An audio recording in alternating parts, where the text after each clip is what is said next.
কাহিনীর পিছনে কাহিনী, খবরের পেছনে খবর থাকে। আপনারা সকলেই জানেন বাংলাদেশের সাথে আমেরিকার সাফল্যজনক বাণিজ্য চুক্তি চূড়ান্ত হয়েছে এবং এর ফলে বাংলাদেশের উপর প্রেসিডেন্ট ট্রাম্প 35% থেকে শুল্ক 20% নামাইয়ে নিয়ে আসছে। এর পেছনে কি কাহিনী আর এই খবরের কি মানে বাংলাদেশের জন্য, সেটা নিয়ে আজকে কথা বলবো। আমি 31 মার্চ 2025 একটা এপিসোড করেছিলাম আমেরিকার হৃদয়ে জয়, বাংলাদেশের অবিশ্বাস্য মিশন। আজকের এই এপিসোড দেখার পরে যদি আরও টাইম থাকে তাহলে দেখবেন ওই আগের এপিসোড। এই বাণিজ্য চুক্তি ঠিক একই কৌশলে হয়েছে। যাই হোক, আসেন সেই পেছনের আলাপ আমরা আল্লাহর নামে শুরু করি। এখন প্রথমে আমেরিকার সাথে বাংলাদেশের কী সব বিষয় নিয়ে কথা হয়েছে সেটা দেখা যাক। প্রেসিডেন্ট ট্রাম্প এপ্রিলের 2 তারিখে যে সমস্ত দেশের সাথে আমেরিকার বাণিজ্য বৈষম্য আছে তাদের উপর তিনি ব্যাপক হারে শুল্ক বৃদ্ধির ঘোষণা দেন। এরপর পরই আমাদের প্রধান উপদেষ্টা প্রফেসর ইউনূস ট্রাম্পকে একটা পত্র লেখেন, এই নতুন শুল্কের প্রয়োগ 90 দিনের জন্য স্থগিত করার অনুরোধ করেন। এই চিঠিতে ট্রাম্প এই অনুরোধ গ্রহণ কইরা বাংলাদেশ সহ সকল দেশকে 90 দিন সময় দিয়ে বলেন যে এর মধ্যে তাদেরকে আমেরিকার সাথে চুক্তিবদ্ধ হইতে হবে এই মর্মে যে তারা বাণিজ্য বৈষম্য দূর করার বিভিন্ন কার্যকর পদক্ষেপ নেবে। বাণিজ্য বৈষম্য বলতে কি বোঝায় তা আপনারা জানেন। তাও বলি, আমরা আমেরিকায় যে পরিমাণে টাকার পণ্য রপ্তানি করি, আমেরিকা আশা করে আমরাও সেই পরিমাণে পণ্য আমাদের দেশে আমদানি করব। আমেরিকাও আমাদের দেশে রপ্তানি করতে চায় সেই পরিমাণে পণ্য। খুব স্বাভাবিক চাওয়া, তাই না? ন্যায্য চাওয়া। সেটা না হইলেই বাণিজ্য বৈষম্য হয়। ইন্ডিয়াও ওই একই কাজ করে আমাদের সাথে, মানে আমাদের দেশে বেচে 100 টাকা আর আমাদের দেশ থেকে কেনে 4 আনার জিনিস। যাই হোক, ট্রাম্পের কাছে পাঠানো প্রফেসর ইউনূসের চিঠিতে আমরা জানতে পারলাম যে এর 2 মাস আগে তিনি হাই রিপ্রেজেন্টেটিভ ডক্টর খলিলুর রহমানকে, তিনি বর্তমানে একই সাথে জাতীয় নিরাপত্তা উপদেষ্টা, তাকে ওয়াশিংটনে পাঠাইছিলেন আমেরিকার কাছে এই প্রস্তাব দিতে যে বাংলাদেশ স্বতঃপ্রণোদিত হইয়া আমেরিকার সাথে তার বাণিজ্য বৈষম্য দূর করার পদক্ষেপ নিতে চায়। নিজে থেকেই বলছে বাংলাদেশ সর্বপ্রথম দেশ যে আমেরিকার কাছে এই ধরনের প্রস্তাব দেয়, দুনিয়ার মধ্যে প্রথম দেশ। এটা মাথায় রাখেন, লিখে রাখেন। চিন্তা কইরা দেখেন, ট্রাম্পের অ্যাকশনের 2 মাস আগেই প্রফেসর ইউনূস এবং ডক্টর খলিল বুঝতে পারছিলেন যে ট্রাম্প বাণিজ্য বৈষম্যের বিষয়ে অ্যাকশন নেবেন এবং তাই তারা এই আগাম পদক্ষেপ নেন। ট্রাম্প যখন এপ্রিলে শুল্ক বৃদ্ধির ঘোষণা দিলেন ততদিনে কিন্তু বাংলাদেশ বাণিজ্য বৈষম্য কমাই আনার কাজ শুরু করে দিচ্ছে, মানে আমরা আগাইছিলাম। ট্রাম্পের কাছে লেখা প্রফেসর ইউনূসের চিঠির একটা বিষয় লক্ষ্য করলে বোঝা যাবে যে তিনি বাণিজ্য বৈষম্য কমানোর এই কাজে আসলে কি হাসিল করতে চাইতেছেন।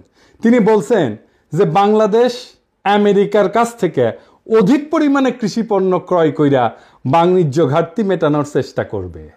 এটারে আমি বলছিলাম হার্টল্যান্ড, হৃদয় জয়। হার্টল্যান্ড মানে যে সমস্ত আমেরিকার প্রদেশ কৃষি পণ্য তৈরি করে। আমি ওই ভিডিওতে বলছিলাম হার্টল্যান্ড। এডিটর সাহেব এটা দেখা দেন না, সবাই না দেখুক আমি কি কইছিলাম।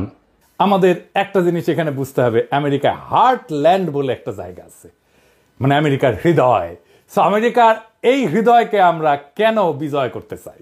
আমেরিকার হার্টল্যান্ড বলতে সাধারণত মধ্য পশ্চিমাঞ্চলের কৃষিভিত্তিক রাজ্যগুলোকে বোঝায়, যা আমেরিকার অর্থনৈতিক, সাংস্কৃতিক এবং রাজনৈতিক পরিচয়ের মূল ভিত্তি হিসেবে বিবেচিত হয়। এই রাজ্যগুলোকে বলা হয় হার্টল্যান্ড। তাদের ভৌগোলিক অবস্থান, কৃষির উপরে নির্ভরশীলতা এবং ঐতিহ্যবাহী আমেরিকার মূল্যবোধের জন্য তাদেরকে হার্টল্যান্ড বলা হয়। এদের রাজনৈতিক গুরুত্ব অপরিসীম, বিশেষ করে নির্বাচনী প্রক্রিয়া এবং নীতি নির্ধারণে। তাই আমরা এই হার্টল্যান্ডকে টার্গেট করব। দেখলেন তো কৃষি পণ্যের উপর তিনি জোর দিলেন কেন, এটা আমার ওই ভিডিওতে আছে। তারপরেও আমরা আরেকটু বুঝে দেখি। এটা আমরা বুঝতে পারলাম আমেরিকা বাংলাদেশের উপরে 20% শুল্ক ধার্য করার পর প্রকাশিত রয়টার্সের একটা খবর থেকে। রয়টার্সের এই খবরে বলা হয় যে শুল্ক আলোচনায় বাংলাদেশের প্রধান আলোচক বা lead negotiator doctor Khalilur Rahman বলছেন যে protecting our apparel industry was a top priority, but we also focused our purchase commitments on US agricultural products. This supports our food security goals and fosters goodwill with US farming states. ইংরেজি যেহেতু কইছে ঠিকই কইছে, তাই না? বাংলায় এটার মানে হইতেছে যে উনি বলছেন যে আমাদের বস্ত্র শিল্পকে, গার্মেন্ট শিল্পকে রক্ষা করা একটা প্রায়োরিটি কাজ, উচ্চ অগ্রাধিকার। সেটা সত্ত্বেও আমেরিকা থেকে কৃষিপণ্য আমদানি ছিল আমাদের ফোকাস। এতে আমাদের খাদ্য নিরাপত্তা বৃদ্ধি পাবে এবং আমেরিকার কৃষি নির্ভর রাজ্যগুলির সাথে আমাদের ঘনিষ্ঠতা বাড়বে। তিনি যেহেতু ইংরেজিত কইছেন, ঠিকই কইছেন, আর আমি বাংলাত কইছিলাম হার্টল্যান্ড, যে আমি হার্টল্যান্ডকে মানে আমেরিকার কৃষিপণ্য উৎপাদন করে যেই অঞ্চল, যে প্রদেশগুলো, সেগুলোকে বলে হার্টল্যান্ড। এই হার্টল্যান্ডের পণ্য আমরা কিনবো, তাই আমরা আমেরিকার হৃদয়ে জয় করব। তাই এই কথাটার অর্থ কি? যে আমেরিকা থেকে বেশি কৃষিপণ্য ক্রয় করে এক কথা, কিন্তু তিনি কেন খাদ্য নিরাপত্তার বিষয়টা টেনে আনলেন? আমরা জানি আমাদের দেশে 40-এর মন্বন্তর 74-এর দুর্ভিক্ষে লক্ষ লক্ষ লোক মারা যায়। এটা আমাদের জাতির কালেকটিভ মেমোরিতে আছে। যুদ্ধকালীন সময় এত লোক কিন্তু মারা যায় না। এরপর অপুষ্টিতে মারা যায় অগণিত মানুষ। এই স্মৃতি আমাদের এখনো তাড়া কইরা বেড়ায়। ফলে খাদ্য নিরাপত্তা আমাদের চিন্তার ডিএনএর ভিতরে ঢুকে গেছে এবং হইয়া দাঁড়াইছে আমাদের জাতীয় নিরাপত্তার 1 নম্বরের অগ্রাধিকার। খলিল ভাইকে যখন জাতীয় নিরাপত্তা উপদেষ্টা করা হলো, তখন চারিদিক দিয়ে কি হাউকা, উনি নিরাপত্তার কি বুঝেন? এবার বুঝ, নিরাপত্তা কারে বলে? খাদ্য নিরাপত্তা আমাদের জাতীয় নিরাপত্তার 1 নম্বর অগ্রাধিকার। খাদ্য কি মিলিটারি এলিমেন্ট নাকি রে বক্সোদ? আমেরিকা থেকে আমরা মোটা দাগে গম, সোয়াবিন আমদানি করি, সেই সাথে কিছু পরিমাণে ভুট্টাও কিনি। খাদ্যবস্তু ছাড়া আমরা তুলাও আনি সেই দেশ থেকে। আমাদের গম আমদানির প্রধান উৎস হচ্ছে ইন্ডিয়া, তার সাথে আছে রাশিয়া আর ইউক্রেন। রাশিয়ার উপর আমেরিকার স্যাংশন আছে, সে কারণে ওখান থেকে গম আমদানি আর সম্ভব না। ইউক্রেনের তো যুদ্ধগ্রস্ত, সেখান থেকেও আমদানি সম্ভব না, আর আমদানির পরিমাণ অনিশ্চিত। বাকি থাকে ইন্ডিয়া। ইন্ডিয়া থেকে আমাদের খাদ্যদ্রব্য আমরা বিনা পয়সায় তো কিনি না, তাই না? তাও এর সম্পূর্ণ মূল্য আমরা পরিশোধ করি। তবু আমরা দেখতে পাই ভারত প্রায় বিনা নোটিশে খাদ্যবস্তু এবং অন্যান্য পণ্যের উপরে রপ্তানি বাধা আরোপ করে, রপ্তানি বন্ধ করে দেয়। এমনকি চাল রপ্তানি বন্ধ করে দিছিল। শুধু তাই না, আবার কইয়া বেড়ায় হাঙ্গারে নাকি ওরা খাওয়ায়, খিলায়। ওরা না খেলে নাকি আমরা চলতেই পারবো না, আমরা না খেয়ে মরবো। আমরা টাকা দিয়ে শুধু ভারতীয় পণ্য কিনলেই চলবে না, আমাদের কৃতজ্ঞ থাকতে হবে যে ইন্ডিয়া আমাদের বেচিচ্ছে। চিন্তা করেন, মানে ইন্ডিয়া আমাকে মারবে, আবার টাকাও নিবে। হ্যাঁ, বুঝেছাও? এটা হইতেছে ইন্ডিয়া। তো ওদের কাছ থেকে কেন কিনবো আমরা? ওদের ভোমা ভোমা ইন্ডিয়ান পেঁয়াজ ছাড়া চলিচ্ছে না আমাদের। এক সময় বলতো না ইন্ডিয়ান পেঁয়াজ ছাড়া আমাদের চলবে না, চলে, এখন চলিচ্ছে আমাদের পেঁয়াজ ছাড়া। ওদের ধরে চটাস করে থাপ্পড় মারবেন যারা এটা কথা বলতো এক সময়। ইন্ডিয়ান ফ্যাক্টরি যেগুলো বাংলাদেশে বানাইছে না, বন্ধ করো কয়ে দিলাম আগে, নয়তো ধানমন্ডি 32 নাম্বার কইরা দেবো, পরে আবার কয়েও না, সাবধান করি নাই। তার মানে ধরেন আমাদের যখন বিশেষ প্রয়োজন, তখন এমন অবস্থা হইতে পারে যে ভারত আমাদের খাদ্য রপ্তানি বন্ধ করে দিচ্ছে। এই তো কয়েকদিন আগে পাকিস্তানের সাথে যুদ্ধের প্রাক্কালে আমরা দেখলাম যে ইন্ডিয়া পাকিস্তানের সিন্ধু নদীতে পানি প্রবাহ একতরফাভাবে বন্ধ করে দিছে, যে কাজটা পূর্বের কোনো যুদ্ধকালে সে করে নাই। অর্থাৎ পানিকে ভারত অস্ত্র হিসেবে ব্যবহার করেছে। ভারত যে ভবিষ্যতে খাদ্যদ্রব্যকে অস্ত্র হিসেবে ব্যবহার করবে না তার কোনো গ্যারান্টি আছে? তো জাউরা ও করবে না, এমন কোনো কাজ নাই। আমি মোটামুটি নিশ্চিত আমেরিকা থেকে অধিক পরিমাণে খাদ্যদ্রব্য আমদানি করার সিদ্ধান্তের পিছনে প্রফেসর ইউনুস এবং খলিল ভাই এই ভাবনাটাকে বিশেষ বিবেচনায় রাখছেন। ফলে ইন্ডিয়া আমাদের প্রয়োজনের সময় খাদ্য রপ্তানি বন্ধ কইরা আমাদের উপরে চাপ দিতে পারবে না। এই একই কথা তুলা আমদানির ক্ষেত্রেও প্রযোজ্য। বাংলাদেশকে টাইট দেওয়ার একটা বড় অস্ত্র এভাবে ভারতের হাত থেকে নীরবে সরাইয়া নিছেন প্রফেসর ইউনুস আর ডক্টর খলিল। সাবাস, বাঘের বাচ্চা। এইবার আমাদের তো পার্টি সং বাজানো উচিত। এডিটর সাহেব, একটা পার্টি সং দেন। আমার বিশ্বাস প্রফেসর ইউনুস আর ডক্টর খলিল এই কাজগুলা করেছেন বাংলাদেশের স্বার্থ বিবেচনা কইরা। ভারতের ক্ষতি করা তাদের অবশ্য উদ্দেশ্য ছিল না, কিন্তু ভারতের যেতে ক্ষতি হইল সেটা তারা সারা জীবন মনে রাখবে। একে তো খাদ্যদ্রব্য রপ্তানি হঠাৎ করে বন্ধ করে আমাদের মতো বাংলাদেশকে বিপদে ফেলায় ভারত তার হীন স্বার্থ কখনো হাসিল করতে পারবে না। সেই সাথে ভারত আরো একটা বড় ক্ষতি হইল, বাংলাদেশে তার যে খাদ্যদ্রব্য এবং তুলার মার্কেট সেটা এখন অনেক ছোট হয়ে যাবে। ভারতের সাথে আমাদের যে বিশাল বাণিজ্য ঘাটতি ছিল সেটা অনেকটাই কমে যাবে। অর্থাৎ বাণিজ্য ঘাটতি কমাইতে ট্রাম্প যেটা দুনিয়ার সঙ্গে প্রকাশ্যে করতেছেন, প্রফেসর ইউনুস আর খলিল ভাই ভারতের সঙ্গে তলে তলে সেই কামটাই সারলেন, কিন্তু কেউ সেটা আগে ভাগে আন্দাজ করতে পারলেন না। এটারে কয় চাপা মায়ের হয়, এটাতে কিন্তু সাউন্ড হয় না। একই সাথে আর একটা ঘটনা ঘটলো, কি সেটা আমেরিকার কৃষিপণ্যের লবি হইতেছে সেই দেশের সবচেয়ে শক্তিশালী লবি, মানে এই সমস্ত প্রদেশ কৃষিপণ্য তৈরি করে সেই প্রদেশগুলোর যারা এমপি মিনিস্টার আর কি, বুঝছাও। আমরা 18 কোটি বাংলাদেশি সহজেই আমেরিকার কৃষি পণ্যের একটা বৃহৎ বাজারে পরিণত হতে পারি। আমরা যদি আমেরিকার এই সমস্ত পণ্যের বড় ক্রেতা হই, তাহলে এই যে লবি, যে সমস্ত জায়গায় কৃষি পণ্য তৈরি হয়, সেই সমস্ত প্রদেশের এমপি, মিনিস্টার, মন্ত্রী, এদের সাথে, এদের লবির সাথে আমাদের নিবিড় ঘনিষ্ঠতা হওয়া সময়ের ব্যাপার। আর আমেরিকার যেসব রাজ্য কৃষি পণ্য উৎপাদন করে, সেখানকার রাজনীতিতে, নির্বাচনে কৃষি লবি অনেকটা নির্ধারণী ভূমিকা পালন করে। ফলে এই সমস্ত রাজ্যের সিনেটর, কংগ্রেসম্যান, গভর্নরেরা কিছুকালের মধ্যে আমাদের পকেটে থাকবে, আমাদের হাতের মধ্যে থাকবে। আমি আশা করি আগামীতে যারা নির্বাচিত হবেন, তারা এই বিষয়টা বিশেষভাবে যত্নের সাথে খেয়াল করবেন, এটাকে নারিশ করবেন, এটাকে পুষ্ট করবেন, এই সম্পর্কটাকে ধরে রাখবেন, আরো সমৃদ্ধ করবেন। আমেরিকায় ভারতের যে প্রভাব, সেটা সে নিজের প্রয়োজনে বাংলাদেশের বিরুদ্ধে ব্যবহার করতে পারে। আমাদের সাথে ঘনিষ্ঠ সম্পর্ক থাকলে আমেরিকার কৃষি লবি আমেরিকায় বাংলাদেশের বিরুদ্ধে ভারতের যে কোনো চক্রান্তকে নস্যাৎ করে দিতে পারবে, সেই শক্তি তাদের আছে। অর্থাৎ আমেরিকান কৃষি লবি আমাদের সঙ্গে থাকলে আমেরিকাকে ভারত আর বাংলাদেশের বিরুদ্ধে কাজে লাগাইতে পারবে না, এইটা লিখে রাখতে পারেন। ইতিমধ্যেই শুল্ক আলোচনার সময় আমেরিকার তুলা, গম এবং সোয়াবিনের লবি বাংলাদেশের সপক্ষে কাজ করছে এবং আমরা তার সুফল পাইছি, আপনারা তো দেখতেই পাইতেছেন। মোট কথা, ভারত বাংলাদেশে তার কৃষি পণ্যের বাজার শুধু হারাবে না, সেই সাথে বাংলাদেশের বিরুদ্ধে আমেরিকাকে ব্যবহার করার সুযোগ তার হাতে আর থাকলো না। এর থেকে নিশ্চয়ই বুঝতে পারতেছেন যে কি ধরনের দূরদর্শিতা নিয়ে নীরব কৌশলের সাথে প্রফেসর ইউনূস আর ডক্টর খলিল আমেরিকার সাথে আমাদের বাণিজ্য আলোচনার বিষয়টা বাংলাদেশের অগ্রাধিকারমূলক জাতীয় স্বার্থে আগাইয়ে নেওয়ার কাজে ব্যবহার করছেন। বাংলাদেশের এই কৌশলে ভারত আর কি বিপদে পড়ল? ভারত আমেরিকার কৃষি পণ্যের উপরে, মানে আমেরিকা থেকে ইন্ডিয়াতে যে সমস্ত কৃষি পণ্য রপ্তানি হয়, তার উপরে 40% শুল্ক ধার্য করে। ভারতে কৃষি পণ্য উৎপাদনের খরচ আমেরিকার চেয়ে বেশি। চড়াহারে শুল্ক ধার্য না করলে আমদানি করা খাদ্যদ্রব্যের দাম স্থানীয়ভাবে, মানে ভারতে উৎপাদিত পণ্য কৃষি পণ্যের চাইতে কম হবে। অত্যধিক শুল্ক ধার্য কইরা বাইরের পণ্য আসতে না দিয়া ভারত কৃত্রিমভাবে আভ্যন্তরীণ কৃষি উৎপাদন বজায় রাখছে বছরের পর বছর ধরে। আমেরিকা কিন্তু বহুদিন ধরে ভারতকে শুল্ক কমানোর জন্য চাপ দিতেছিল, কিন্তু ভারত শুনে নাই। কারণ এতে ভারতের কৃষকেরা আন্দোলন করে শুরু করে দিবে, কৃষকের পণ্য বিক্রি হবে না। তো আমেরিকার সাথে ভারতের এইবারে শুল্ক আলোচনা ভেঙে যাওয়ার একটা প্রধান কারণ হইল ভারত কোনো অবস্থাতেই আমেরিকার কৃষি পণ্যের উপর শুল্ক কমাবে না, আর আমেরিকাও এই শুল্ক না কমাইলে ট্যারিফ কমাবে না। এখন বাংলাদেশ এই শুল্ক শূন্যে নামায় ফেলছে, শূন্য। তখন ট্রাম্প কসাই মোদিকে হেভি চাপ দিয়ে কইছে কিন্তু যে বাংলাদেশ শুল্ক শূন্যে নামাইতে পারছে, তুই কোন হরিদাস পাল যে তুই পারবি না। শুল্ক এবং অশুল্ক বাধা ব্যাপকভাবে না কমাইলে ভারত আমেরিকার কাছ থেকে কোনো ডিল পাবে না, লিখে রাখতে পারেন।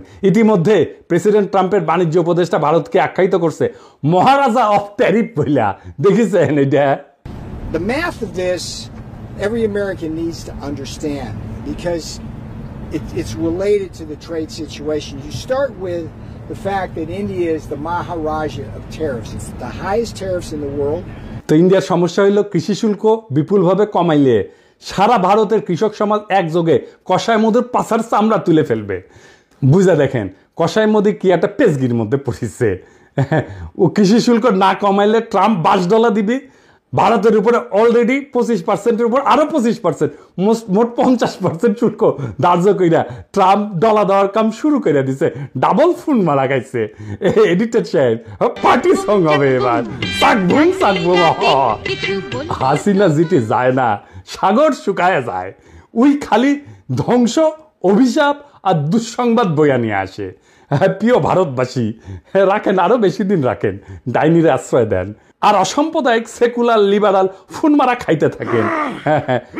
কি হইল এডিটর সাহেব, আপনি মাইন্ড করছেন মনে হয়, রাগিচ্ছেন কেন? হ্যাঁ, আমি মুখ খারাপ করেছি? আমি কথা কইনি তো, আমি ফোন মারার কথা কইছি। হ্যাঁ, ডাবল ফোন মারা মানে ইনকে করে ডাবল ফোন মারা খাবি। আর আমরা গান গামু। ও যখন ডাবল ফোন মারা খাবি না, তখন আমরা গান গামু, তোমার কোন কোন জায়গায় ব্যথা গো বান্ধবী ললিতা। আবার অন্যদিকে ভারতের কৃষকেরা হাতে মুগুর নিয়ে অপেক্ষা করতেছে, কসাই মোদি কৃষি শুল্ক কমাইলে মুগুরের বাড়ি একটা মাটির পড়বি না। ইন্ডিয়ার কৃষকরা কিন্তু বেশিরভাগই শিখরা কিন্তু তলোয়ার নিয়ে চলে, বেশি তেরিবেরি করলে কল্যাণ নামে দিবি একেবারে। আমেরিকার সাথে বাণিজ্য শুল্কের বিষয়ে বাংলাদেশ যে কি পদক্ষেপ নিতে যাচ্ছে এবং ভারতের জন্য সেটা যে কি ক্ষতির কারণ হইতে পারে, এই বিষয়টা কিন্তু ভারত মার্চ মাসের মধ্যে টের পেয়েছিল। তখন থেকেই তারা এই ডক্টর খলিলের বিরুদ্ধে ক্রমাগত অপপ্রচার চালানো শুরু করছে। তাকে খেতাব দিছে ডেঞ্জারাস ম্যান হিসেবে। সে তো অবশ্যই ডেঞ্জারাস ম্যান, ইন্ডিয়ার জন্য অবশ্যই সে ডেঞ্জারাস ম্যান। তার বিরুদ্ধে ভারতের মিডিয়ায় যে জঘন্য অপপ্রচার করছে, সেটা পুনঃপ্রচার করছে বাংলাদেশের কতিপয় জঘন্য ভারতীয় এজেন্ট এবং বাংলাদেশের কিছু মিডিয়া। এই সমস্ত মিডিয়াকে আমরা চিনে রাখছি, এই সমস্ত মিডিয়ার পাছার চামড়া আমরা তুলে দেব, মাইন্ড ইট। এর মধ্যে প্রধান হইতেছে ওয়াকারের পথ বালক।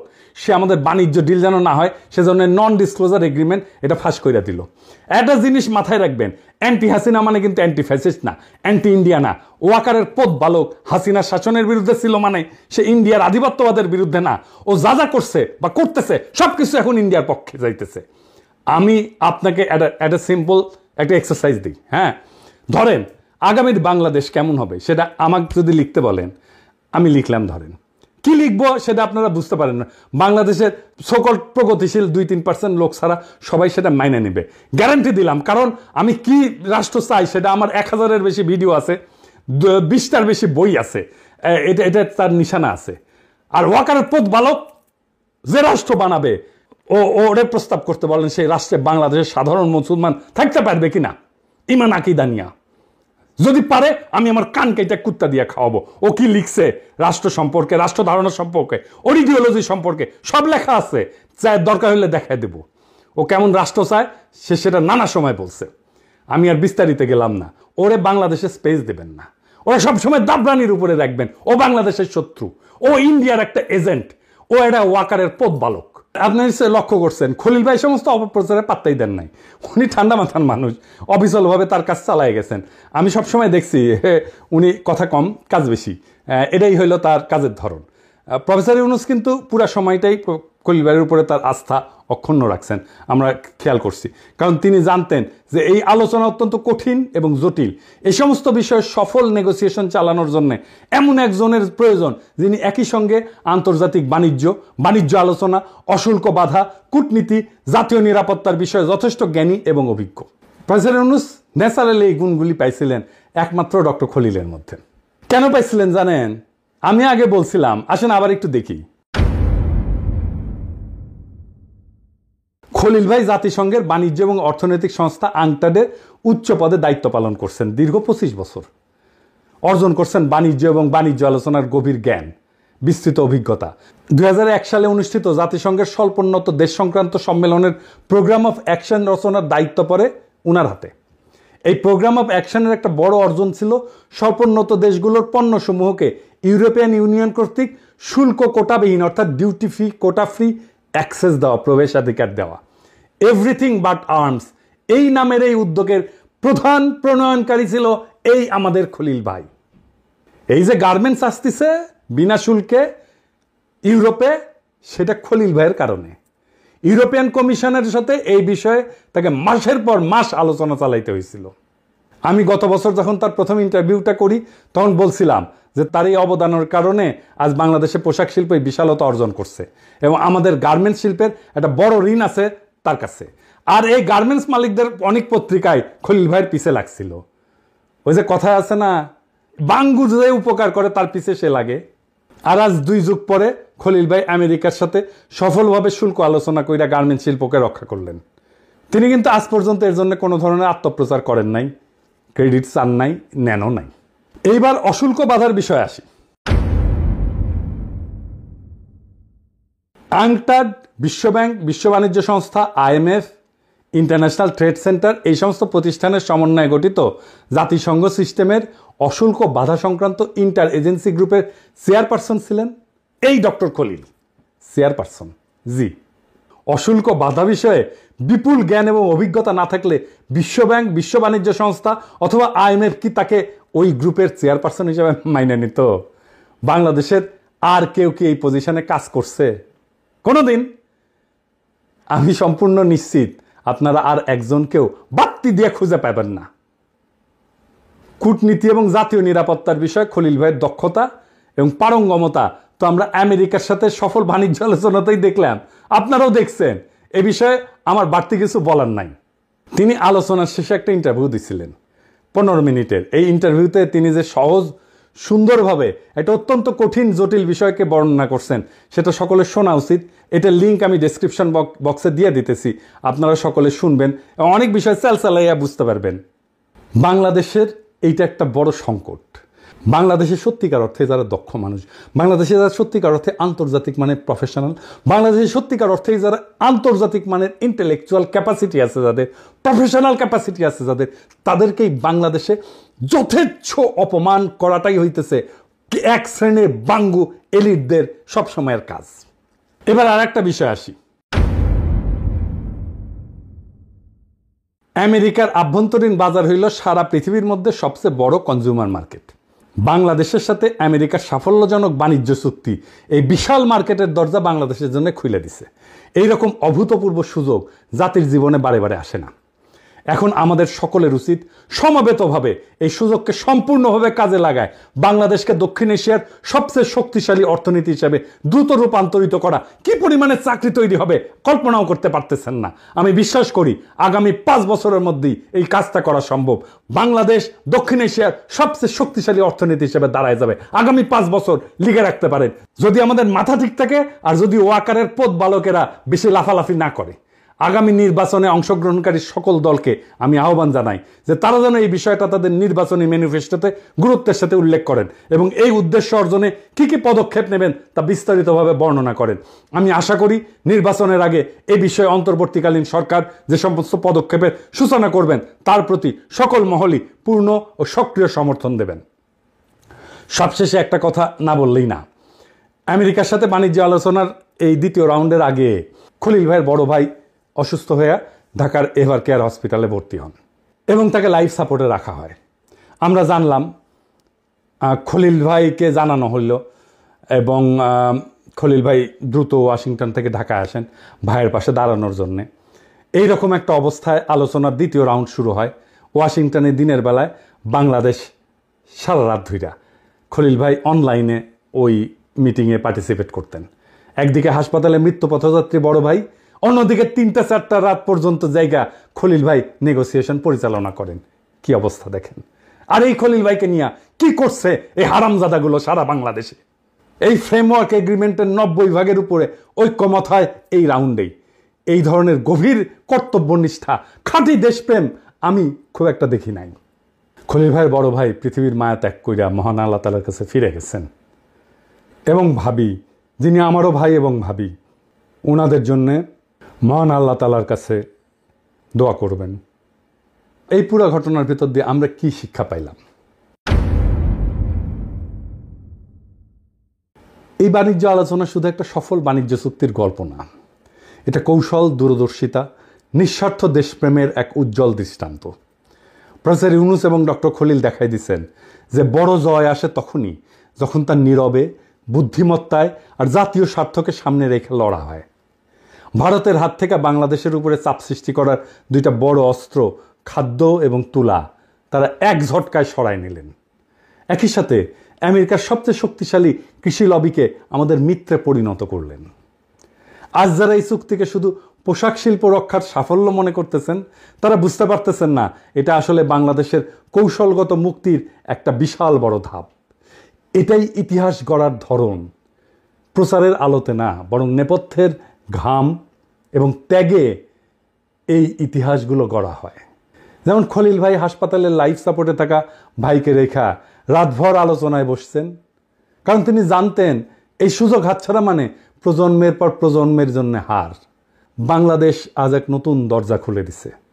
আমেরিকার বিশাল বাজার, বৈশ্বিক কৃষি লবি এবং ভারতীয় আধিপত্যের হাত থেকে কৌশলগত মুক্তি, সব মিলায় এটা আমাদের অর্থনৈতিক, রাজনৈতিক ভবিষ্যতের জন্য এক বিপুল সম্ভাবনার দ্বার।